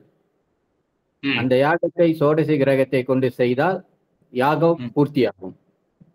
இதுதான் முக்கியமான விஷயம். இப்ப என்ன பலன் அப்படின்னா யாகத்தினுடைய பூர்த்தி. சரியா சொல்லிட்டீங்க. யாகத்தினுடைய பூர்த்தி தான் இங்க பலன். சரி, அப்புறம் அடுத்தது கோபாலன் சாமி கை தூக்கிட்டு நாலாவது கேள்வி கோபாலன் சாமிக்கு வாய்ப்பு கொடுக்கலாம். அடியன் மியூட்ல இருக்கீங்க. அடியன் கோபாலன் சாமி. சோடசி கிரகம் வைத்து செய்யாது என்பது என்ன? அது வந்து அந்த செயல்ல இருந்து மீள்வதற்காக சொல்லப்படுகிறது. அது செய்யக்கூடாது, செய்தால் பாதகமா இருக்கும். இப்ப யாகம் யாகம் பூர்த்தி ஆகாது. யாகம் பூர்த்தி ஆகாது, அதான் இங்க பாதம். நமக்கு என்ன பாதம் அப்படின்னா சோடசி கிரகத்தை கொண்டு பண்ணோமே என்றால் யாகத்துக்கு பூர்த்தி ஏற்படாது அப்படின்னு. இது நாலாவது கேள்வி. அடுத்தது விமலா மாமி கை தூக்கிருக்கு. அஞ்சாவது கேள்வி விமலா மாமி. இப்ப மூணாவது கேள்விக்கும் நாலாவது கேள்விக்கும் உள்ள விரோதம். அதாவது இப்ப பொருள் வந்து ஒண்ணுனால நன்மை, ஒரு பொருளால ஒரு நன்மை விளையும், இல்லைன்னா தீமை விளையும். எப்படி வந்து நம்ம வந்து வேதம் வந்து சோடசி கிரகம் வச்சு பண்ணுன்னு சொல்றது, யாகத்தை பண்ணுன்னு சொல்றது, பண்ணாதேன்னு சொல்றது. அது எப்படி ஒரே விஷயம் நன்மையை விளைவிக்கும், ஒரே விஷயமே எப்படி தீமையை விளைவிக்கும்? முரண்பாடு. இன்னும் ஸ்பெசிபிக் அந்த முரண்பாடு வந்து என்ன தீமை என்ன நன்மை? சோடசி கிரகம் அதுவே யாகம் செய்யும் சொல்லிருக்கு. அப்புறம் அதனுடைய பலன் நீங்க எல்லாம் சரியா சொல்லிட்டீங்க. அந்த இன்னும் ஸ்பெசிபிக்கா அந்த தீமை என்ன, அதனுடைய நன்மை என்ன? முன்னாடி கோபாலன் சாமி சொன்ன விஷயம் தான். சோடசி கிரகம் வச்சு பண்ணாக்கா யாகம் பூர்த்தி ஆகும். அது அதோட பலன். சோ பண்ணாக்கா அப்படி நன்மை கிடைக்கும் அப்படின்னு. சோடசி கிரகம் வைத்து யாகம் பண்ணாதே அப்படின்னாக்கா பூர்த்தி ஆகாது, பலன் கிட்டாது அப்படின்னு. எப்படி ஒண்ணுத்தையே வச்சு பண்ணும்போது பலனும் கிடைக்கும் சொல்றது, பலனும் கிடைக்காது, பூர்த்தி ஆகாதுன்னு சொல்றது அப்படின்றது ஒன்றுக்கு ஒண்ணு முரண்பாடா இருக்கு. சரி, இப்ப இதுதான் முரண்பாடு. ஒரே சோடசி கிரகத்தை வச்சுட்டு அது என்ன சொல்றதுன்னா பண்ணோம்னா யாகம் பூர்த்தி ஆகும், யாகம் பூர்த்தி ஆகாது, யாகம் பாதிக்கப்படும் அப்படின்னு சொல்றது. இதான் முரண்பாடு. சரி, இப்ப அடுத்தது ஆறாவது என்ன கேள்வி கோவிந்ததாச சுவாமி? இது இப்ப இந்த முரண் வந்து எப்படி தீர்க்கிறது? அல்லது இந்த கேள்வி என்ன கேட்டீங்க? முரண் எப்படி தீர்க்கிறதா கேட்டிருந்தேன். சரி, முரண் தீர்க்கிறது. அதோட இன்னொன்னு வேற ஒரு கேட்ட மாதிரி ஞாபகம் ஆச்சு. ஆறாவது கேள்வி என்ன நாராயண சுவாமி? வேற யாருக்காவது? ரகுராமன் சுவாமி கை தூக்கி இருக்காரு. ரகுராமன் வாய்ப்பு இருக்கு. பண்ணக்கூடாதுன்னு சொல்லிருக்கேன். ஆனா முதல்ல பண்ணன்னு சொல்லிட்டு பண்ணக்கூடாதுன்னு சொன்னதா எப்படி அர்த்தம் கொள்ளணும்? அந்த வாக்கியத்துக்கு என்ன அர்த்தம் கொள்ளணும் அப்படின்னு தவிர்க்கிறதுக்காக அந்த வாக்கியத்துக்கு எப்படி அர்த்தம் கொள்ளணும் அப்படின்னு. அதாவது இப்போ பூர்த்தி ஆகாது அப்படின்னு சொல்றது, பூர்த்தி ஆகாதுன்னு சொல்றதுக்கு என்ன அர்த்தம்னா இதனால பூர்த்தி ஆகாது, ஏற்கனவே பூர்த்தி ஆயிடும், வேற அங்கங்கள்லாம் செய்யறதுனால பூர்த்தி ஆயிடும், அதனால இதனால பூர்த்தி ஆகாதுன்னு ஒரு அதை பார்க்க வேண்டியிருக்கு. சரியா? அப்போ சோடசி கிரகத்தை கொண்டு யாகம் செய்யாதே அப்படின்னும் பொழுது நம்ம வேதம் வந்து உன்னை தவிர்க்கிறது, நம்மளை வந்து அதுலேருந்து மீளும்படியாக வைக்கணும்னு பாக்குறது. பண்ணாதன்னு சொன்னோம்னா நம்ம மீண்டிடுவோம் அப்படின்றதுதான். பொதுவா எப்போ மீளுவோம்? நமக்கு அந்த செயல் நம்ம செய்தோம் என்றால் தீமை ஏற்படுமே அப்படின்ற நினைவால நம்ம மீண்டு வந்துடுவோம். இது மற்ற இடத்துல எல்லாம். இங்க ஸ்பெஷலா வேதம் எப்படி நம்மள நிவர்த்தியில தள்ளுறது, எப்படி நம்மளை வந்து நிவர்த்திப்பிக்கிறது, அதாவது நம்மளை எப்படி இழுக்கிறது, தடுக்கிறது, பண்ணாம எப்படி நம்மளை தடுக்கிறது அப்படின்னா என்ன லாஜிக் இங்க? செய்யறதால தனியா ஒண்ணும் நன்மை ஏற்பட போறது இல்ல, ஏற்கனவே அது வேற அங்கங்களால் ஆயிடுது. அது பிரயோஜனம் இல்லாத விஷயங்கிறதுனால அதை மீண்டுடுவோம். அப்போ நம்ம 2 சிந்தனையினால ஒரு செயலை நம்ம பின்வாங்குவோம். எந்த 2 சிந்தனை? ஒண்ணு, அந்த செயலை பண்ணோம்னா நமக்கு தீமை ஏற்படும் அப்படின்ற சிந்தனை இருந்தாலும் மீண்டுடும். 2வது என்னன்னா, அந்த செயலுக்கு எந்த பலனுமே இல்லை அப்படின்னாலும் மீண்டு வந்துருவோம் இல்லையா? ஆகையினால வேதம் வந்து இங்க 2வது அப்ரோச் எடுத்துக்கிறது. என்ன பண்றது அப்படின்னா, அது வெறும் அந்த செயலை பண்ணா தீமை ஏற்படும் அப்படின்னு சொல்லல, யாகம் பூர்த்தி ஆகாது அப்படின்றதான் சொல்லல. ஏன்னா அப்ப சொன்னாதான் முரண்பாடு வந்துடும். இங்க என்ன சொல்றது வேதம் அப்படின்னா, இது தேவை கிடையாது, இது பண்ணாமல் போனாலும் கூட மற்ற அங்கங்களை கொண்டே யாகத்துக்கு பூர்த்தி ஏற்பட்டுடும். சரி, இது 6வது. 7வது கேள்வி வேற யாருக்காவது வாய்ப்பு? சுரேஷன் சாமி வேணா, வேற யாராவது வாய்ப்பு? அடி ரகுராம சாமி சொல்லலாம், சொல்லலையே இதுவரையிலும். அடி அப்போ முதல்ல பண்ணணும்னு சொன்னதுக்கு என்ன எப்படி எடுத்துக்கணும் அதை அப்படின்னு? அப்போ பண்ணணும்னு சொன்னது எப்படி எடுத்துக்கணும்னா, இப்போ இந்த இடத்துல கூடுதலான பலன் கிடைக்கும் அப்படின்ற அர்த்தம் எடுத்துக்கணும். ஆமா ஆமா, சரி, கூடுதலான பலன் கிடைக்கும். இதுல வந்து என்ன லாஜிக் இருக்கும் அப்படின்றது ஏன் வந்து இந்த மாதிரி எடுத்துன்னு போறதாவது தோன்றது. அதுல லாஜிக் நம்ம இந்த 6வது கேள்வியில ஒரு நல்ல லாஜிக் பார்த்துட்டோம். வேதம் வந்து நம்ம தவிர்க்கணும் அப்படின்னு காரணம் இல்லாம ஒண்ணு பண்ண சொல்ல போறது இல்ல, இதை பண்ண சொல்றதுனால இதுக்கு ஒரு லாபம் இருக்கணும். அது என்னன்னா கூடுதல் லாபம். என்ன லாபம் அதுக்கு? யாகத்தினுடைய பூர்த்தி வந்து இது எல்லாமே கிடைக்கும். ஆனா யாகத்தினுடைய பலன்ல வந்து அதிக பலன் கிடைக்கும். சரியா? இன்னும் கொஞ்சம் எல்லாத்தையும் சேர்த்து சொல்லணும்னா என்ன சொல்லணும்னா, இப்போ சோடசி கிரகத்தை கொண்டு யாகத்தை பண்ணு அப்படின்ற வாக்கியம் மட்டும் இருந்ததுன்னு வச்சுக்கோமே. நீங்க இப்ப வாக்கியத்துக்கு அர்த்தம் சொல்லுங்க யாராவது. சோடசி கிரகத்தை கொண்டு பண்ணாதான் யாகம் பூர்த்தி ஆகும். அப்படி மட்டும் தான் வாக்கியத்துக்கு அர்த்தம் இல்லையா? சோடசி கிரகத்தை கொண்டு யாகத்தை பண்ணு அப்படின்ற வாக்கியம் மட்டுமே இருந்ததுன்னா இவ்வளவுதான் நம்ம வாக்கியத்துக்கு அர்த்தமாக எடுத்துப்போம். ஆனா இப்ப நம்ம இன்னொரு வாக்கியத்தை அனலைஸ் பண்ணி நம்ம என்ன முடிவு பண்ணிருக்கோம்? சோடசி கிரகம் இல்லாமல் இருந்தாலும் யாகமானது பூர்த்தி ஆயிடும் அப்படின்னு நம்ம எடுத்துக்கிட்டோம் இல்லையா? இப்போ நம்ம சோடசி கிரகத்தை கொண்டு யாகத்தை பண்ணு அப்படின்றதுக்கு மறுபடியும் அதே வாக்கிய அந்த அர்த்தத்தை நம்மளால எடுத்துக்க முடியாது. ஏன்னா இப்போ மறுபடியும் விரோதம் வரும் இல்லையா? சோடசி கிரகம் இல்லாமே யாகம் பூர்த்தி ஆயிடும், யாகத்தினுடைய பூர்த்திக்காக சோடசி கிரகத்தை பண்ணு அப்படின்னா அவங்க மறுபடியும் விரோதம் தான் வரும். ஆகையினாலதான் மறுபடியும் இங்க வாக்கியத்துக்கு அர்த்தத்தை மாத்தி வச்சுக்கிறோம். இங்கேயும் அதே கான்செப்ட் தான். என்னன்னா இங்க வந்து ஒரே விதமா தான் இருக்கும். இப்போ இந்த நம்மள மீட்கிறது அப்படின்னு பார்க்கும்போது நம்ம 2 ஸ்ட்ரீம் பார்த்தோம். 2 வழியில வேதம் நம்மளை மீட்கலாம். பிரயோஜனம் கிடையாது, தீமை ஏற்படுத்தும். 2த்துல ஏதாவது ஒண்ணு சொன்னா கூட நம்ம அந்த செயல இருந்து மீண்டு வந்துடுவோம். ஆனா நம்மள பண்ண வைக்கணும் அப்படின்னா ஏதாவது இந்த மாதிரி தோன்றதா? ஒரு செயலை நம்ம பண்ணுவோம், எப்போ பண்ணுவோம் அப்படின்றதுக்கு ஏதாவது பூர்த்தி ஏற்பட்டாலும் பண்ணுவோம், நிறைய சரி, அது 2த்துமே ஒரே பலன்ல சேர்த்துடலாம். பூர்த்தின்றது ஒரு நமக்கு வேண்டிய பலன், நிறைய பலன் அப்படின்றது அது நமக்கு வேண்டிய ஒரு பலன் தான். சரியா? அது 2த்தையும் நம்ம ஒரே கேட்டகரியில சேர்த்துடலாம். இதை விட்டு கூட ஒண்ணு இருக்கு. விஜயராமன் சாமி, ஸ்ரீரன் சாமி 2 பேரும் கை தூக்கிட்டு அது பண்ணாட்டா பாவம் வரும் அப்படின்றது. அதுவும் ஆக்சுவலா நமக்கு வந்து ஒரு தூண்டுகோல் தான். பண்ணா பலன் கிடைக்கும்ன்றது ஒரு தூண்டுகோல், பண்ணலன்னா பாவம் வரும் அப்படின்றது ஒரு தூண்டுகோல். இங்கேயும் 2 ஸ்ட்ரீம் இருக்கு. அப்போ நம்ம தடுக்கிறதுக்கும் 2 ஸ்ட்ரீம் வேறதுக்கு, இப்போ 2 வழி இருக்கு வேறதுக்கு. செய்ய வைக்கிறதுக்கும் 2 இருக்கு. ஆனா இங்க வந்து நம்ம அந்த 2வது ரூட்ல கொண்டு போகல. நித்திய கர்மத்துல நம்ம அந்த மாதிரி ரூட்ல போவோம். பண்ணாட்டா பாவம் வரும் அப்படின்றது அந்த மற்ற இடத்துல தான்.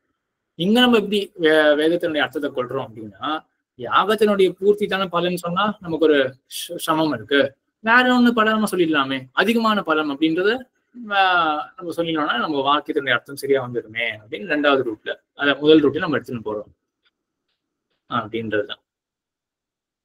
சரி, அடியே இன்னைக்கு ரொம்ப கம்மியாயிட்டா இல்லையா? 48 தான் இன்னைக்கு. சரி பரவாயில்ல. இன்னைக்கு வந்து ரொம்ப கஷ்டமா இருந்ததுன்னு தோன்றது, இந்த காலம் திக்கு அப்படின்றதுலாம். இது ஒன்றும் பண்ண முடியாது, இது கொஞ்சம் கஷ்டப்பட்டு தான் ஆகணும். சார்க்கும் மீமாம்சா ஆக்சுவலா இன்னும் கொஞ்சம் கஷ்டமாலாம் இல்ல சுவாமி. கஷ்டமான இல்லை இல்லையா? கஷ்டமான இல்லை. இன்ஃபேக்ட் இந்த ஸ்பீடு கூட ரொம்ப ரொம்ப ரொம்ப சாதாரணமா புரிஞ்சுக்கிறபடிதான். நல்லா சரி சரி நல்லாவே கவர் ஆகுது. திக்கும் காலமும் என்ன புரியுது சுவாமி? நல்லா புரியுது இல்லையா? புரியுது இல்லையா? சரி சரி சரி. அதான் எனக்கு என்னன்னா, ஒண்ணு இப்போ விஜயராகவன் சாமி, ஸ்ரீவத்சன் சாமி வரலாம். விஜயராகவன் சாமி பர்சனாலிட்டி பார்த்துருக்கேன்னா எல்லாருமே ஏர்லி 40s இருக்கிற எல்லாம் சாஃப்ட்வேர் இன்ஜினியர்ஸ். ஸ்ரீவத்சன் சாமி பற்றி தெரியல, நேரில் பார்த்தது இல்லை. ஸோ இந்த மாதிரி நிறைய பேர் வரலாம், அதுதான் நல்லா இருக்கும். எதுவோ தெரியல, ஏனோ யாரும் வர மாட்டேங்கிறா. இங்க இருக்கிற ஒரு 20-50 பேர் இருக்கோம் இல்லையா? எல்லாருமே அநேகமா 55 எல்லாம் தாண்டி 55-60 இந்த இதுதான் இருப்பீங்கன்னு நினைக்கிறேன். அதாவது ஞாயிற்றுக்கிழமை 8 மணிங்கிறது இருக்க சம்டைம் இருக்க நிறைய பேருக்கு மேபி மறந்துடலாம். அதாவது ஏதோ காரணங்கள் வெளியே போயிருக்கலாம். அந்த ஒரு சிச்சுவேஷன்ல இருக்க ஒரு குடும்ப பொறுப்புல இருக்கிறவங்களுக்கு சிரமமா தான் இருக்கும். ஞாயிற்றுக்கிழமை 8 மணிக்கு சிரமமா இருக்குன்னா வேற என்ன டைம் தான் சிரமமாக இருக்காது. அந்த மாதிரி காரணங்கள் இருக்கலாங்கிற மாதிரி தோன்றது. இல்ல இந்த கருத்துல எந்த டைம் வச்சாலுமே ஒவ்வொரு நாள் ஒவ்வொரு மாதிரி சிச்சுவேஷன்ஸ் அமையக்கூடிய வாய்ப்பு இருக்கு சுவாமி. அதை பண்ண முடியாது சுவாமி. நம்ம தான் வந்து இதுக்கு வந்து ஒரு ப்ரையாரிட்டி கொடுத்துன்னு வரணுமே பண்ண முடியாது. இது வந்து கத்துக்கணும் அப்படின்ற ஆசை இருந்தாதான் முடியும். இன்னும் ஒரு விஷயம் தான் அது. இந்த மாதிரி நிறைய ஒரு 30s ஏர்லி 40s இருக்கிறவாலாம் வந்தா நல்லபடியா இருக்கும்.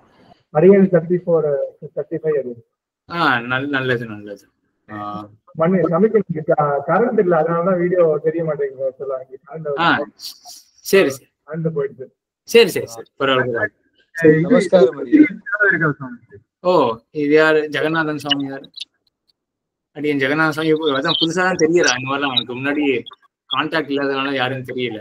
ஸோ ராஜேஷ் சுவாமி தான் பார்த்தேன். அவரும் சென்னையில இருக்கா ராஜேஷ் சுவாமி? சரி தெரியல. இப்போ ஜெகநாதன் சுவாமி வீடியோ வந்திருக்காரு, சங்கீதா ஜெகநாதன் போட்டிருக்கு. நமஸ்காரம் அடியன். அடியன் ரகுராமன். நாங்க 3 பேர், அம்மா வைஃப், நாங்க 3 பேரும் கிளாஸ் அட்டெண்ட் பண்ணிட்டு இருக்கோம் ஒரு இதுல அக்கௌண்ட்ல தான். சரி சரி. ஸோ அண்ட் சண்டே கிளாஸ் வந்து ரொம்ப சௌரியமா இருக்கு டைமிங். சரி. அடியன் வந்து தங்களை நாங்குநேரியில பார்த்த 2 வாரத்துக்கு முன்னாடி சுவாமியை பார்த்தோம். வாடுவாமலை படம் வந்திருக்கச்ச. சரி சரி ஞாபகம் இருக்கு. சரி சரி சரி சரி சரி.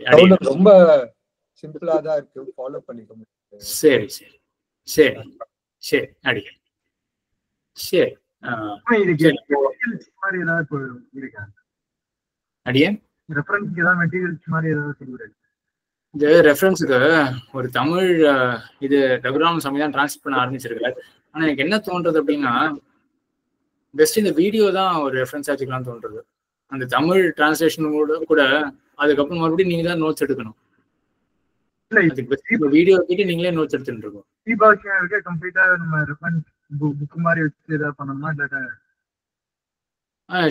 ஸ்ரீபாஷத்தை ரெஃபரன்ஸ்லாம் கொடுக்கலையே, வெறும் வீடியோ மட்டும் தான் அனுப்பிச்சுட்டு இருக்கேன். ஏற்கனவே வச்சிருக்கேன் சாமி, அதனால கேட்கிறேன். புக்கெல்லாம் இருக்கு, சரி அதை ரெஃபர் பண்ணலாமாங்கிறதுக்காக கேட்கிறேன். அது எனக்கு புரியல, கேள்வி சரியா புரியல.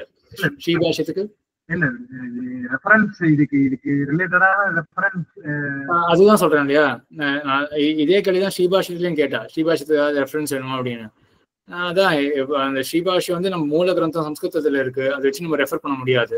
ஸோ பெஸ்ட் வந்து இந்த வீடியோல அதை கேட்டு மறுபடியும் கேட்டு அதை நோட்ஸ் எடுக்கிறது தான் பெஸ்ட் ரெஃபரன்ஸ் அப்படின்னு நான் ஸ்ரீபாஷத்தை சஜஸ்ட் பண்ணேன். இதுக்கும் அதே தான் சஜஸ்ட் பண்றேன். இந்த ஸ்ரீபாஷத்தாவது சில பேர்லாம் டிரான்ஸ்லேட் பண்ணியிருக்கா தமிழ்ல. இதுக்கெல்லாம் ரொம்ப சாஸ்திரம் நேராக கேட்டாதான் புரியும், அது நம்ம படிச்செல்லாம் புரிஞ்சிக்க முடியாது. ஸோ இந்த வீடியோ மறுபடியும் கேட்டு நீங்களே நோட்ஸ் எடுத்துக்கோங்க, அதுதான் ரெஃபரன்ஸாக இருக்கும். திருமணம் ரமேஷ் பாபு சாமி. இனிஷியல் வீடியோஸ்ல நீங்க ஹேண்ட் அவுட் கொடுக்குறேன் அப்படின்னு சொல்லியிருந்தீங்க.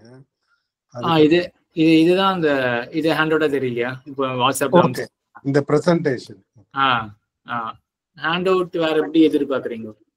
டிரான்ஸ்லேஷன் எப்படி ரகுராமன் சாமி டிரான்ஸ்லேட் பண்ணிட்டு இருக்காரு. ஆனா எனக்கு என்ன தோன்றதுன்னா இந்த டிரான்ஸ்லேஷனும் அதோடைய ஒரு கன்சைஸ் வெர்ஷன் தான் இந்த ஹேண்ட் அவுட் பிரசன்டேஷன்.